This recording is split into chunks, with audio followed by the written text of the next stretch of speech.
সাহেবকে নামায় দেন না মাঠে নেমে। আপনি 12 বছর কিছু করতে পারেননি, এবং মাথার তাজ যিনি ছিলেন সবচেয়ে বড় দলের, সেই মাথার তাজটাকে মাত্র 2 কোটি টাকা এদিক সেদিক করার কারণে যখন তাকে 7 বছর জেল খাটাইছিল, সেই মাথার তাজের জন্য আপনারা কি করতে পেরেছেন? সেই মাথার তাজ যখন বিদেশে চিকিৎসার জন্য কাকুতি জানাচ্ছে, তখন তার সাথে ডালপালা সবাই কিন্তু বিদেশে বারবার গিয়ে চিকিৎসা করে। মাতুল্য নেত্রীর জন্য কোনো ফিলিং ছিল না। খালেদা জিয়া একজন অসাধারণ মহিলা, আপসীর নেত্রী তাকে বলা হয়। তার যেটুক দুঃখ ঘুষাই দিছে এই ছাত্ররা, প্রফেসর ইউনূস এবং আর্মি চিফ তার বাসায় গিয়ে। এরপর কি এক চুল দুঃখ কেউ দূর করতে পারছে তার আর? আমি কিন্তু মনের দুঃখে বলছি, আমি কারো বিরুদ্ধে বলছি না।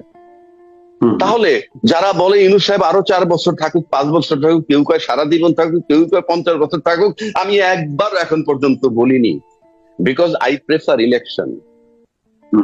আমি একজন গণতান্ত্রিক মানুষ হিসেবে আমি ইলেকশন প্রেফার করি। ইউনূস সাহেব যোগ্য লোক, কিন্তু দেবতা নন। তারও ভুল হইতেছে বা হইতে পারে।